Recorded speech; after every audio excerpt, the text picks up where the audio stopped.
하나님의 말씀을 보시겠습니다. 하나님의 말씀은 야고보서 2장 1절로부터 10절, 14절로부터 17절 말씀입니다. 야고보서 2장 1절로부터 10절까지 말씀 먼저 교독하겠습니다. 내 형제들아, 영광의 주 곧 우리 주 예수 그리스도에 대한 믿음을 너희가 가졌으니 사람을 차별하여 대하지 말라. 만일 너희 회당에 금 가락지를 끼고 아름다운 옷을 입은 사람이 들어오고 또 남루한 옷을 입은 가난한 사람이 들어올 때에 너희가 아름다운 옷을 입은 자를 눈여겨보고 말하되 여기 좋은 자리에 앉으소서 하고 또 가난한 자에게 말하되 너는 거기 서 있든지 내 발등상 아래에 앉으라 하면 너희끼리 서로 차별하며 악한 생각으로 판단하는 자가 되는 것이 아니냐. 내 사랑하는 형제들아, 들을지어다. 하나님이 세상에서 가난한 자를 택하사 믿음에 부요하게 하시고 또 자기를 사랑하는 자들에게 약속하신 나라를 상속으로 받게 하지 아니하셨느냐. 너희는 도리어 가난한 자를 업신여겼도다. 부자는 너희를 억압하며 법정으로 끌고 가지 아니하느냐. 그들은 너희에게 대하여 일컫는 바 그 아름다운 이름을 비방하지 아니하느냐. 너희가 만일 성경에 기록된 대로 내 이웃 사랑하기를 내 몸과 같이 하라 하신 최고의 법을 지키면 잘하는 것이거니와, 만일 너희가 사람을 차별하여 대하면 죄를 짓는 것이니 율법이 너희를 범법자로 정죄하리라. 누구든지 온 율법을 지키다가 그 하나를 범하면 모두 범한 자가 되나니. 14절로부터 17절까지 교독합니다. 내 형제들아, 만일 사람이 믿음이 있노라 하고 행함이 없으면 무슨 유익이 있으리요. 그 믿음이 능히 자기를 구원하겠느냐. 만일 형제나 자매가 헐벗고 일용할 양식이 없는데 너희 중에 누구든지 그에게 이르되 평안히 가라, 덥게 하라, 배부르게 하라 하며 그 몸에 쓸 것을 주지 아니하면 무슨 유익이 있으리요. 이와 같이 행함이 없는 믿음은 그 자체가 죽은 것이라. 아멘. 여러분, 핸드폰으로 믿는 지인으로부터 여러분이 이런 문자를 받는지 모르겠습니다. 저는 가끔 이런 문자가 오는데 이런 것입니다. 지금 국회에서 차별금지법을 제정하려고 하니 제정 반대 서명해 주시고 이 사실을 다른 사람들에게도 빨리 알려주십시오 하는 문자입니다. 여러분도 그런 문자 받아보시나요? 예. 차별금지법 제정을 반대하는 운동에 서명해달라는 거예요. 이 차별금지법은 2007년 그 노무현 정부에서 발의가 되었는데 보수 기독교 단체가 이 차별금지법을 제정하면 안 된다 이렇게 반대를 해서 결국 제정되지를 못했습니다. 이명박 박근혜 정부 때에도 많은 국회의원들이 차별금지법을 발의했어요. 그러나 결국에는 이 제정이 안 됐어요. 여전히 보수 기독교 단체가 반대하는 겁니다. 문재인 정부에서는 어떠냐? 이 문재인 현재 대통령이 대통령 후보 시절 때 보수 기독교계와 만난 자리에서 차별금지법 제정에 반대한다고 발표를 했어요. 그래서 지금은 좀 조용합니다. 그런데 작년도 2017년도 10월 9일에 UN 경제사회문화적 권리위원회는 대한민국 정부에 2009년도에 이어서 다시 한번 성별, 연령, 인종, 장애, 종교, 성적 지향 학력 등이 포함된 포괄적 차별금지법을 제정하라고 권고를 했어요. 또 11월 19일에 작년 이야기죠. 유엔 국가별 인권 상황 정기 검토 제3차 심의에서도 미국이나 캐나다, 오스트레일리아, 프랑스 등을 포함한 24개국이 포괄적 차별금지법을 제정해야 한다 하고 권고했습니다. 지금은 좀 조용하지만 차별금지법을 제정해야 된다 하는 이야기는 끊임없이 나올 것이고 전 국가 추세가 지금 차별금지법을 제정하고 있는 추세입니다. 그래서 우리나라도 여기에 예외가 될 수 없을 것 같다는 생각이 들어요. 우리나라 국민들의 인식도 마찬가지입니다. 차별금지법을 제정해야 된다는 의견이 훨씬 더 많습니다. 종교자유정책연구원이 2013년도에 1000명을 대상으로 차별금지법을 제정하는 것이 좋으냐라고 물어봤을 때 그 필요성을 묻는 질문에 응답자의 31.9%는 반드시 필요하다 이렇게 대답을 했고 27.9%가 대체로 필요하다 그렇게 응답을 했습니다. 그러니까 약 59%, 60% 정도 되는 사람들이 차별금지법을 제정하는 것이 필요하다 이렇게 이야기를 한 거예요. 자, 여러분이 제가 차별금지법 이야기를 계속하니까 그게 도대체 뭐냐 대충은 아시겠지만 우리 연세 드신 권사님들이 좀 이해를 잘 하시도록 제가 도와드리면 아유 사람을 차별하는 것을 금지하겠다는데 그게 그런 법을 제정하면 좋은 것 아니요 이렇게 얘기할 수 있습니다. 그런데 이 차별금지법에는 함정이 포함되어 있어요. 무엇이냐면 사람을 차별하는 것과 그 사람이 가지고 있는 가치 또 그 사람이 하는 행동을 판단하는 것은 다르다는 것입니다. 모든 사람을 차별해서는 안 되겠죠. 어떠한 사람도 차별을 당해서는 안 됩니다. 그건 성경이 말하고 있는 바예요. 그러나 그가 지향하는 가치가 잘못된 것인지 그가 해가는 행동들이 잘못된 것인지를 판단하는 기준은 있어야 될 것 아닙니까? 그런데 이 차별금지법은 인권이라는 이름 하에 그 가치 판단의 기준을 무너뜨리고 있다는 문제점이 있다는 거예요. 차별하지 말자는 것은 좋아요. 그러나 거기에 대한 어떤 가치 판단을 해서는 안 된다. 가치 판단도 차별이다. 이렇게 말하는 것은 문제가 있다는 것입니다.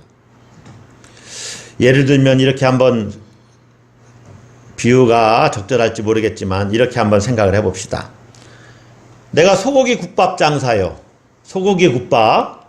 이 집에 가면 소고기 국밥을 시키면 소고기를 넣어서 국밥이 나와야 돼요. 그런데 거기에 돼지고기를 넣는 거예요. 사람들이 손님들이 당신 소고기 국밥을 판다면서 왜 돼지고기를 넣느냐? 당신 그거 지금 나에 대해서 지금 차별하는 거야. 그러니까 당신은 그렇게 말하면 안 된다. 차별 금지인데 이렇게 얘기를 할 수가 있습니까?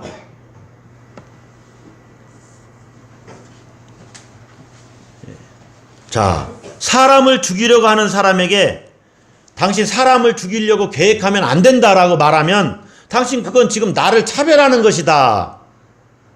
내 마음이요 내 자유인데 내 인권인데 그것을 당신이 금지하는 것이다. 이렇게 말을 한다는 거죠. 심하게 말하면. 물론 사람을 죽인다는 것은 이 기준이 딱 서 있습니다. 기준이 서 있잖아요. 사람을 죽이면 안 된다. 이게 모든 사람의 통념이에요. 자, 그러면 차별금지법에는 성적 지향에 대해서도 차별하면 안 된다. 이게 포함이 되어 있어요. 다시 말하면 내가 남자를 좋아해서 남자와 연애를 하고 사랑을 나누든지 남자인데 이 사람이 또 여자가 여자를 사랑하든지 동성애지요. 그런 것에 대해서 당신이 옳다 그르다라고 말해서는 안 된다. 그건 차별하는 것이다. 라고 이야기를 한다는 거죠. 여러분, 사람이 남자를 좋아하든 여자를 좋아하든 그 사람 마음은 마음입니다. 그러나 그게 옳다, 그르다를 제시하지 않는 것은 이 가치 판단 체계가 무너졌다는 거예요. 그것이 문제라는 겁니다.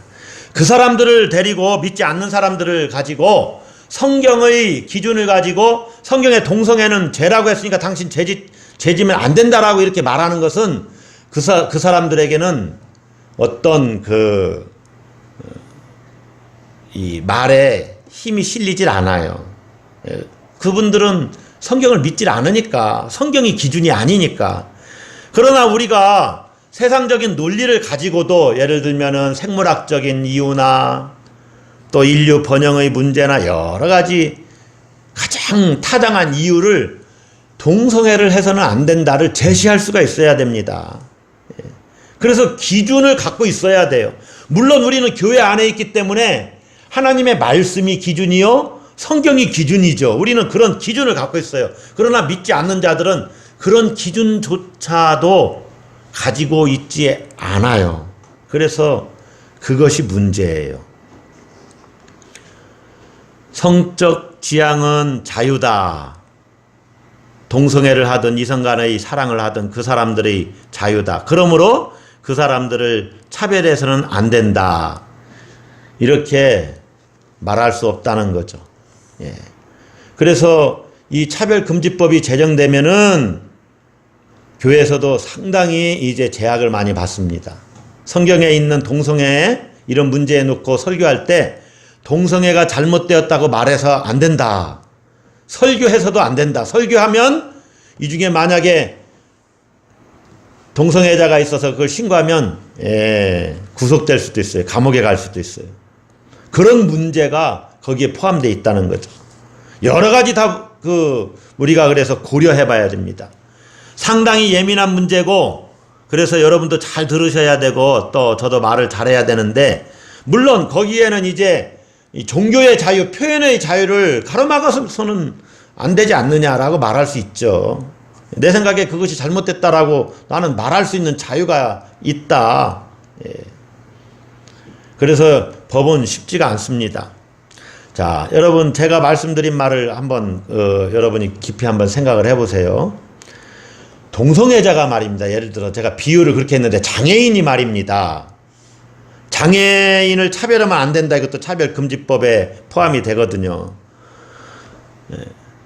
장애인이 다리를 절고 또 뭐 앞을 못 보는 분이 식당에 들어갔는데 당신이 장애인이기 때문에 우리 식당에서는 음식을 팔지 않겠다. 이렇게 말하면 장애인에 대한 차별이 분명합니다. 그러면 이제 동성애자 얘기를 했으니까 동성애자라고 합시다. 동성애자가 식당에 들어갔는데 주인이 이 사람이 동성애자인 걸 알아요. 그래서 당신 동성애자이기 때문에 우리 식당에서는 식사를 팔지 않는다. 밥을 팔지 않는다. 이렇게 말한다면 이 동성애자에 대한 차별을 한 것입니다. 차별한 거예요. 그것은 문제가 있습니다. 사람을 차별하지 말아야 되는데 차별했다는 문제를 갖고 있어요. 이것은 동성애가 옳으냐 그르냐의 그 가치 판단 기준에 대한 평가를 내리는 것이 아니라 사람 자체를 차별했다는 거죠. 차별하는 것은 문제가 돼요. 차별하지 않아야 되기 때문에. 우리 성경에도 오늘 읽은 말씀에 사람을 차별하여 대하지 말라 그랬잖아요. 오늘 본문에서는 차별해서 대하는 것을 가난한 자와 부한 자를 이렇게 비교하면서 이야기를 했지만, 가난한 자, 부한 자뿐만 아니라 남녀노소 뭐 권세가 있든지 없든지 어느 누구도 사람은 차별받아서는 안 됩니다. 우리는 또 차별해서도 안 됩니다.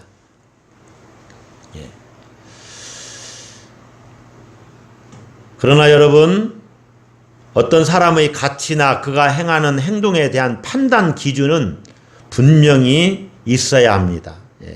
세상에 대한 어떤 가치를 판단하는 기준이 있어야 한다는 것이죠.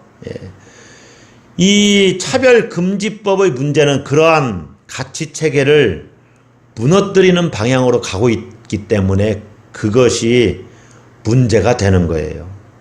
어떤 경우는 성 정체성도 이렇게 해체시켜 버립니다. 해체시키는 것이 때로는 큰 문제가 돼요. 지금 시대를 해체주의라고 이렇게 얘기를 해요. 해체주의의 시대다.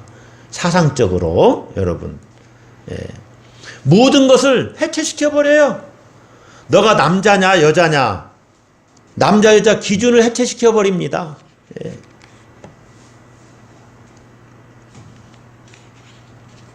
여러분 뭐 어느 분이 그러는데 남자 여자 기준을 뭐 57가지로 나눠야 된다나. 예를 들면은 나는 모든 생각이 다 여자와 똑같아. 그런데 이 육체만 남자의 몸을 입었어요. 그러면 이것을 어떻게 규정할 것이냐? 남자요 여자요?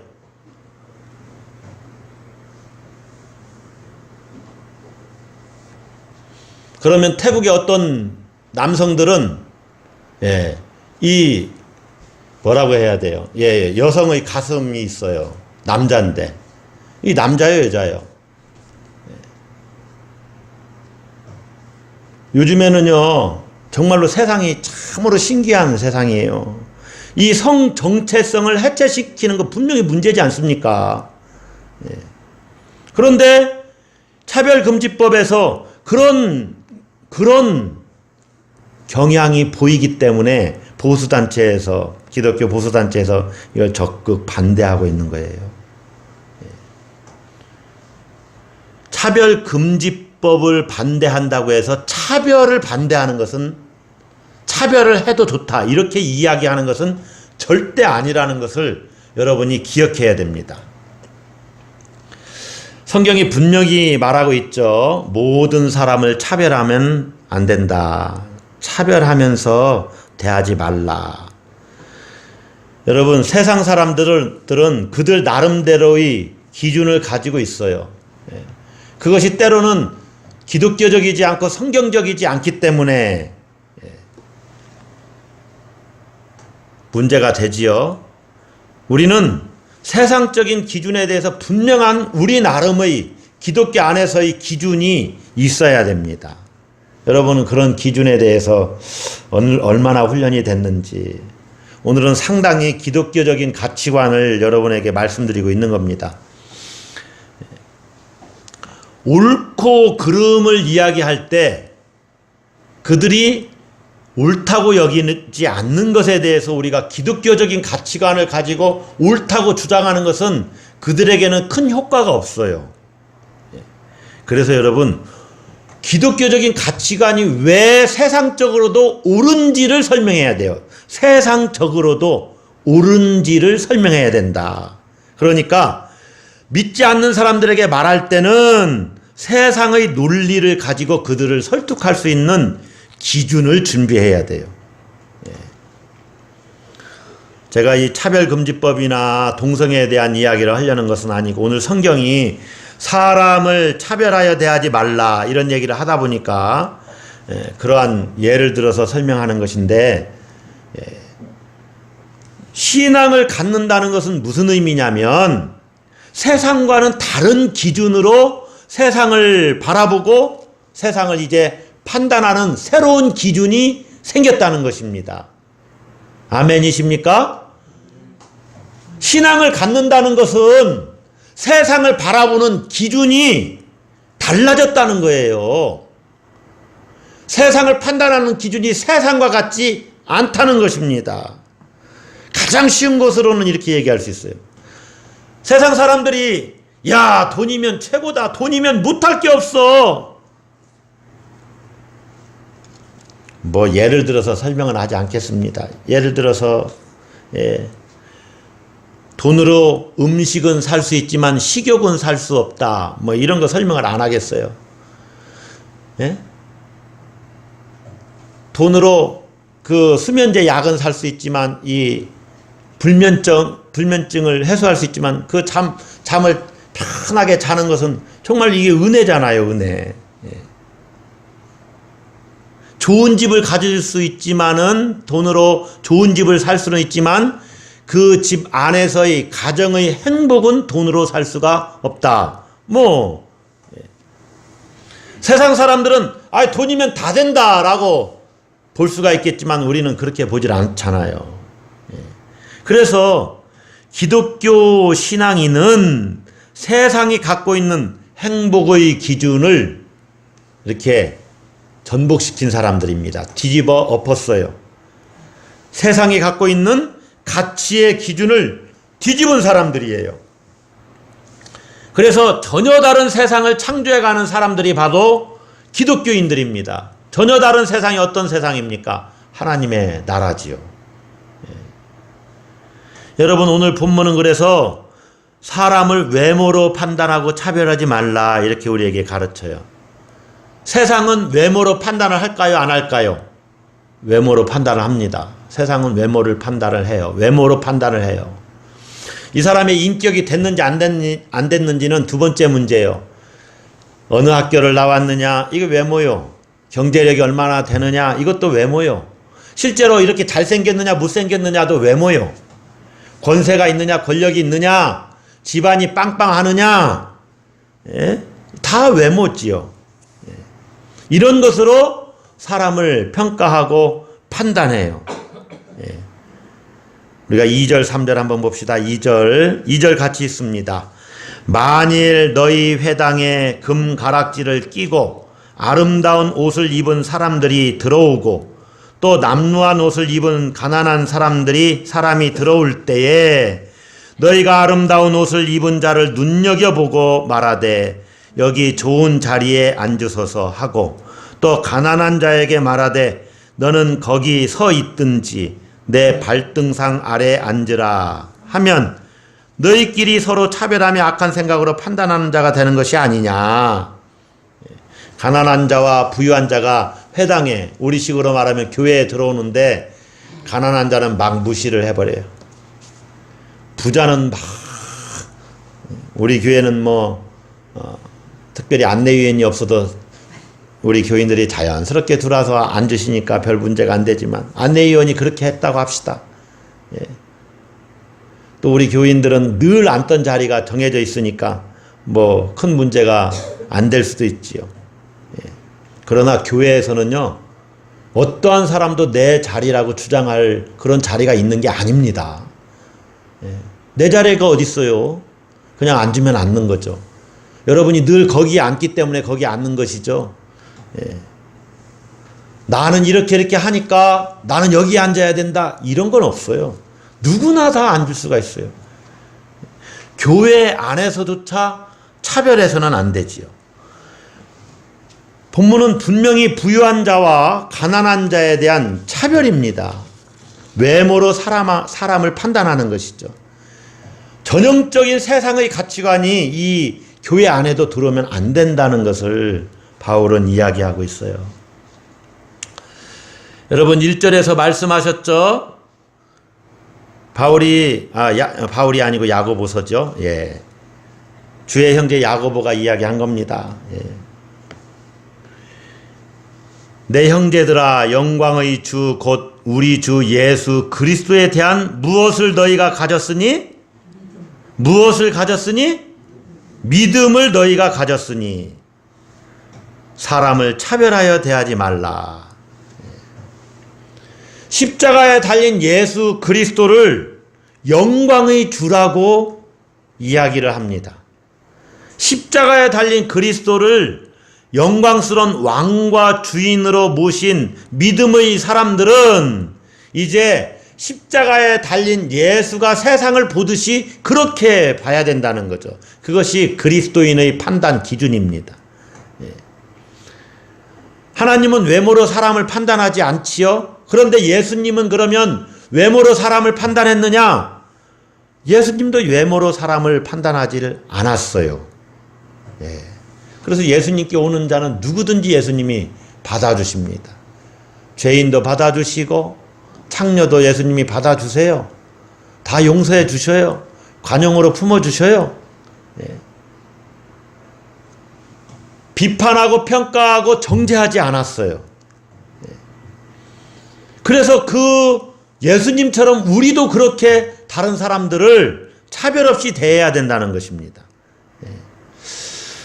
자, 세상은 어떻습니까? 예수님을 향해서 외모로 예수님을 평가합니다. 아, 십자가에 달려 죽은 예수?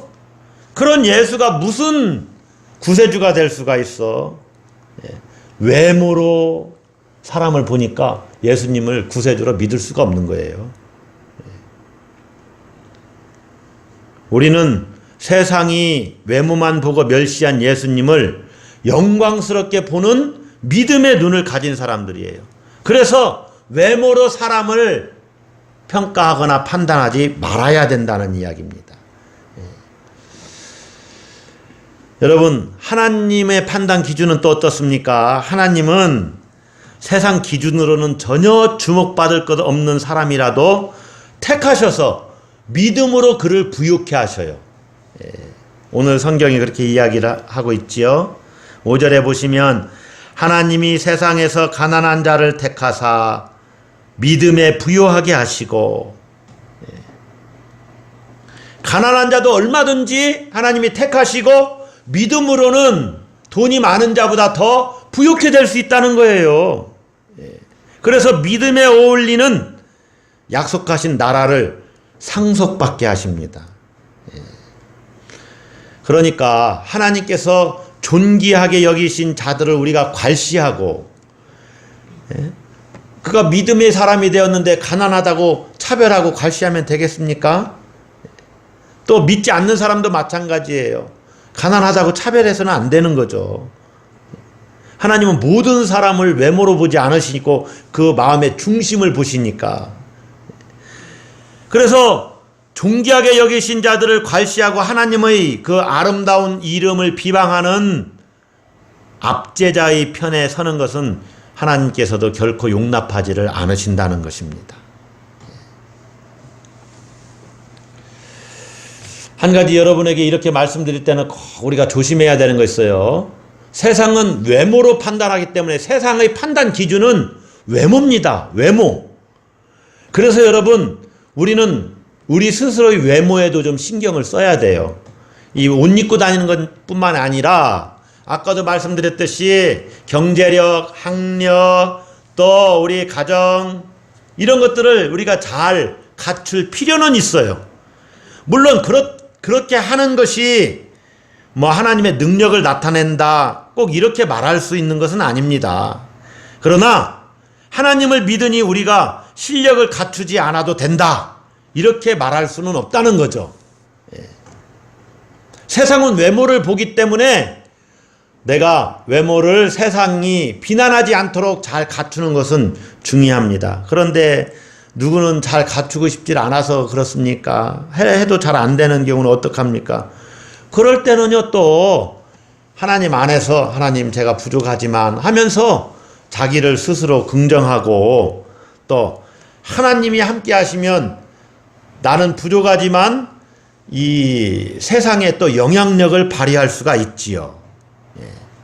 그래서 여러분, 우리는 하나님 안에서 자기에 대한 긍정심을 가져야 되기도 하지만은 세상적으로도 실력을 갖춰야 돼요.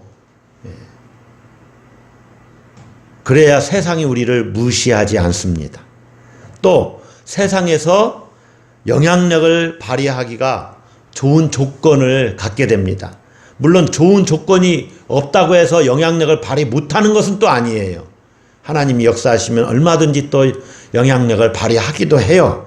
그러나 세상적인 실력이 다 무용지물이다, 이렇게 말할 수는 없다는 것입니다. 왜냐?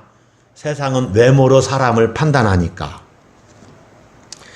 그러나 우리는 사람을 외모로 판단하지는 말아야 되지요. 우리는 그리스도인이니까. 이웃사랑을 최고의 법으로 우리가 여기고 있지 않습니까? 8절에 보면 너희가 만일 성경에 기록된 대로 내 이웃사랑하기를 내 몸과 같이 하라 하신 최고의 법을 지키면 잘하는 것이거니와. 우리가 하나님을 사랑하고 이웃을 사랑하는 것이 모든 율법을 딱 요약하면은 그렇게 두 개의 큰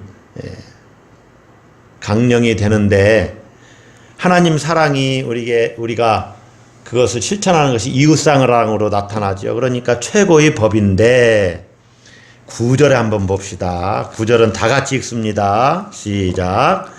만일 너희가 사람을 차별하여 대하면 죄를 짓는 것이니 율법이 너희를 범법자로 정죄하리라. 아멘. 자, 여러분, 엄청난 이야기를 하는 겁니다.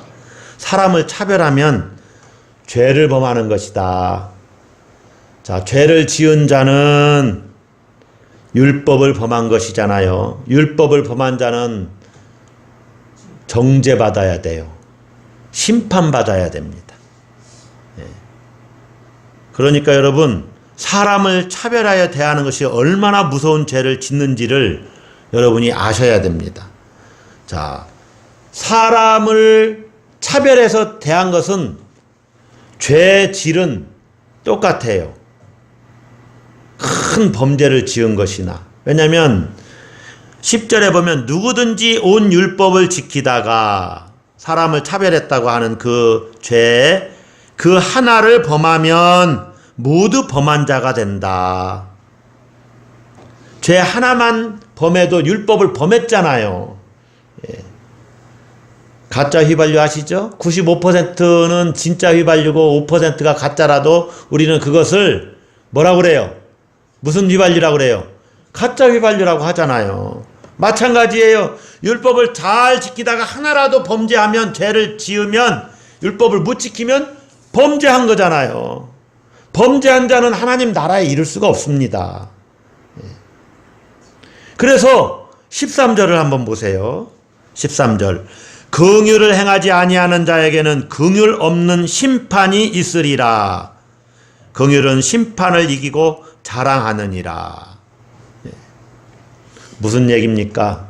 사람을 차별하여 대하는 것은 긍휼을 행하지 않고 외모로 사람을 판단한 것이고 이웃 사랑을 하지 않은 것이지요. 내 이익을 따라서 행한 것이고 판단한 것입니다. 그렇게 사람을 차별해서 대했어요. 그러므로 그에게 긍휼을 행하지 않은 거예요. 그렇기 때문에 그에게는 긍휼 없는 심판이 있을 것이라는 얘기입니다. 이쯤 되면 여러분들이 말씀을 이해하시겠죠? 사람을 차별하는 자는 정죄받고 심판받고 구원받지 못한다, 그 말이에요.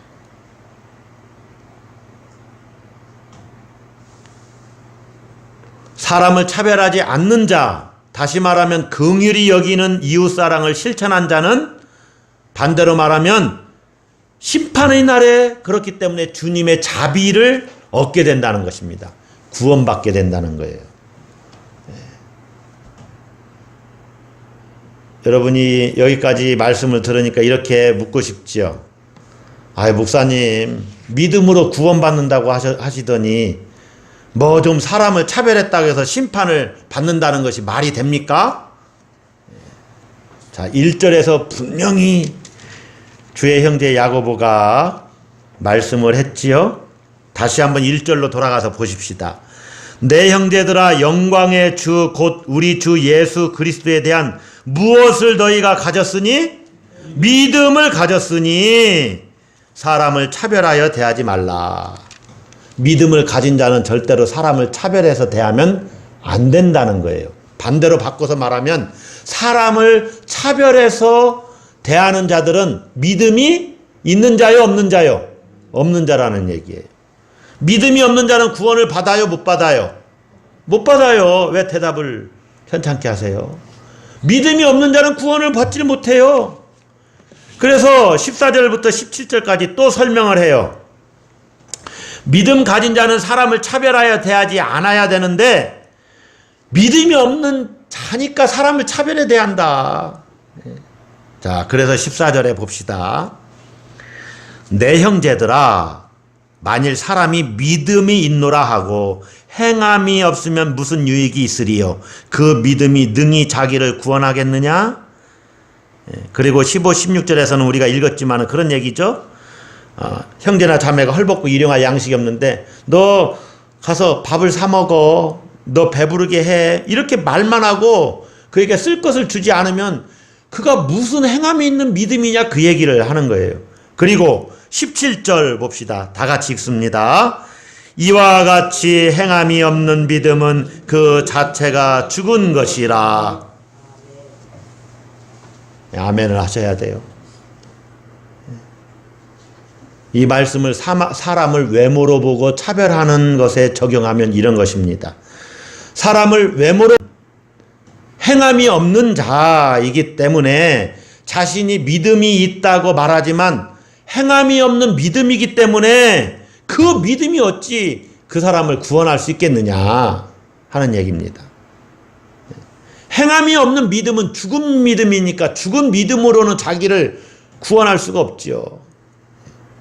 자, 반대로 이야기하면 사람을 외모로 보지 않고 차별하지 않는 자는 행함이 있는 자요.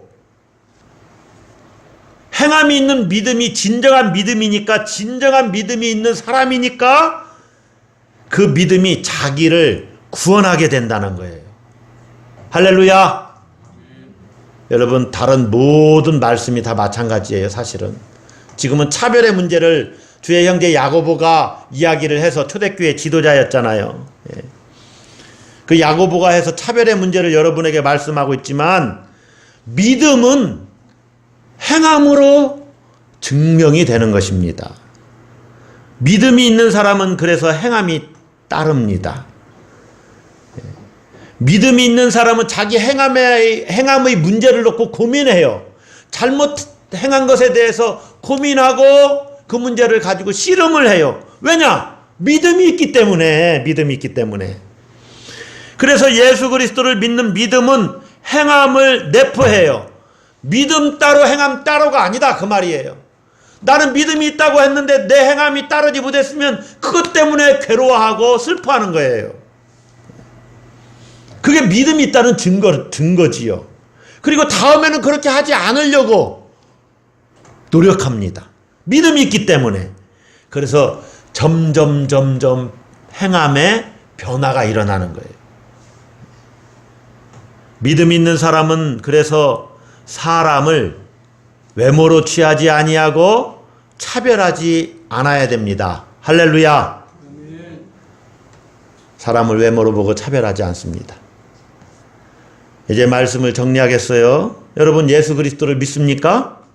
예? 그러면 사람을 차별 없이 대해야 돼요. 주님은 우리를 차별 없이 누구나 다 받아주세요. 누구나 다.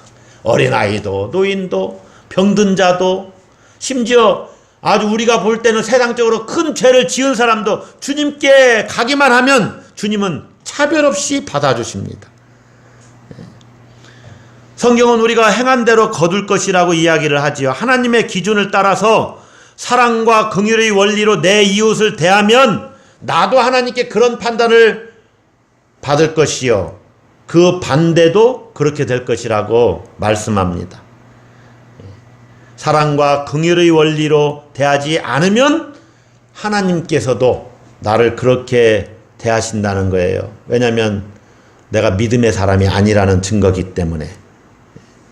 그래서 십자가의 그리스도를 주로 고백하는 사람이라면 그 십자가의 용서와 관용 그리고 희생의 기준으로 사람을 바라보고 대면해야 됩니다. 사람을 외모로 판단하거나 차별하는 것은 하나님 백성에게 합당하지 않다는 것을 여러분 기억하시기 바랍니다.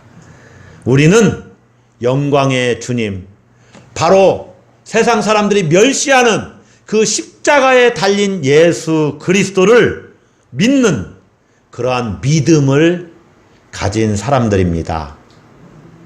할렐루야. 아멘. 기도하겠습니다.